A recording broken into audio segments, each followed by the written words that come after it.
On avance de plus en plus dans la saison et MS TV a donc décidé de vous faire découvrir un des tournois phares du début de saison, le tournoi du Velay, également connu sous le nom de TDV. Alors cette année c'est la 14e édition du tournoi, on a commencé tout petit sur un bassin de 25 mètres il y a 14 ans. Maintenant petit à petit on a évolué, aujourd'hui on a 24 équipes qui viennent, réparties en 3 poules de 8, 3 poules de niveau, voilà, 240 joueurs à peu près. Jusqu'à il y a 4 ans on avait l'ancien bassin du Puy qui était beaucoup plus petit, on pouvait faire beaucoup moins d'équipes et qui était vieux. Et là je crois que c'est le 5e TDV. Ouais, depuis 2013 qu'on organise ici et c'est vrai que c'est du bonheur, c'est un très bel écran, on peut faire 2 terrains, ça glisse bien, enfin voilà, c'est vraiment un beau complexe. Il y a de la formation en N1 aussi sur le week-end. Il y a un formateur qui est venu et qui prend les élèves en salle et puis dans le bassin pour leur faire passer la N1. Vous l'avez compris, une ouverture à tous, 3 poules de niveaux différents et même la possibilité de se former à l'arbitrage. Ce tournoi réussit à allier progression et formation, et pour ce nouvel opus, une petite nouveauté a fait son apparition. Donc, au niveau du jeu, on a changé un petit peu les règles par rapport à d'habitude, on a coupé les angles dans chaque terrain. Donc on a un jeu qui est un petit peu plus intuitif pour les personnes, elles ne peuvent pas aller se retrancher dans les angles. Et donc ça permet de rajouter un petit peu plus de vitesse, d'avoir beaucoup plus de buts. Et je pense qu'il y a pas mal d'équipes qui viennent pour ça aussi. Un terrain donc un peu remodelé, et comment ce changement est-il perçu? Ouais, c'est super sympa.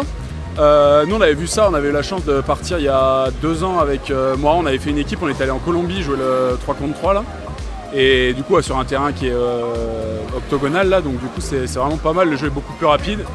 Et du coup je trouve que c'est bien en termes de vitesse de jeu, ça permet d'avoir moins de temps mort dans les coins, et d'avoir un jeu qui est plus rapide, donc avec plus de buts et avec des scores un peu plus larges. Fait intéressant, on peut retrouver sur ce week-end la fine fleur du hockey subaquatique français, mais y a-t-il une raison particulière à cela?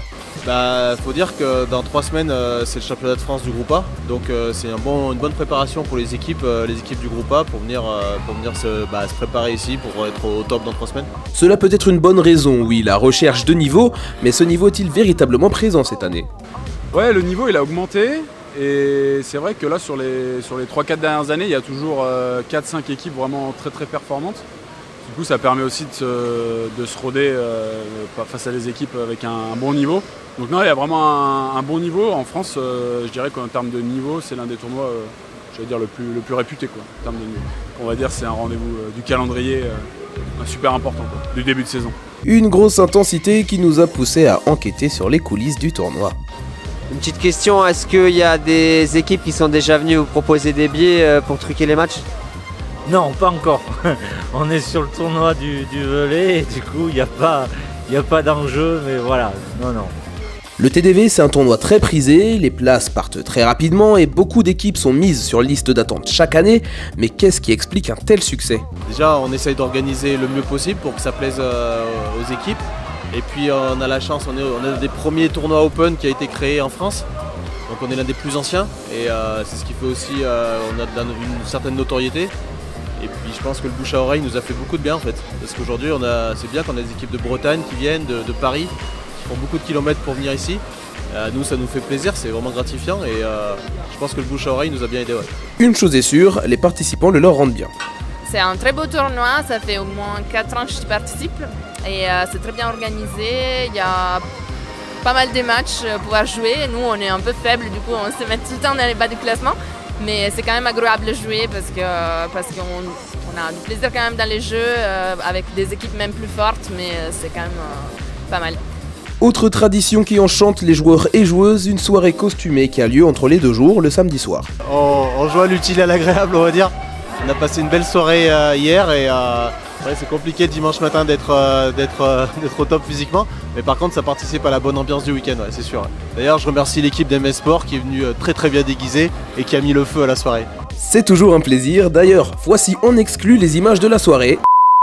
Ah, on n'en a pas, par contre c'est Lyon qui a eu le déguisement le plus original en se déguisant en montagne russe. On avait un déguisement très original qui nous a coûté 3 € en fait pour mettre en place, mais beaucoup de boulot d'équipe, du coup ça aussi c'est très cool à faire.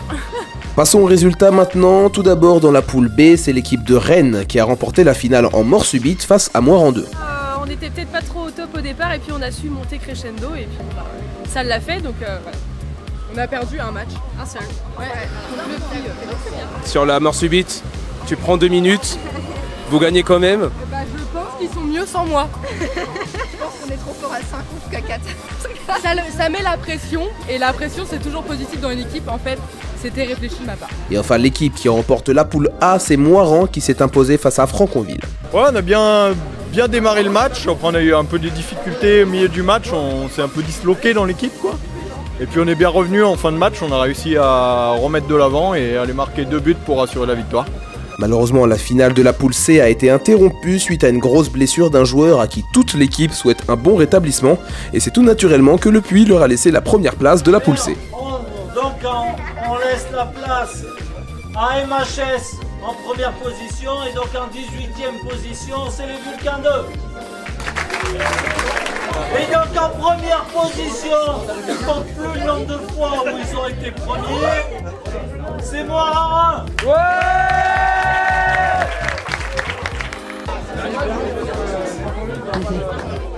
C'est donc là-dessus que le tournoi s'achève avec cette bonne préparation à la compétition. Les joueurs sont fin prêts pour leur championnat respectif, et pour les équipes de D1, rendez-vous dans quelques semaines à Montluçon pour la première manche.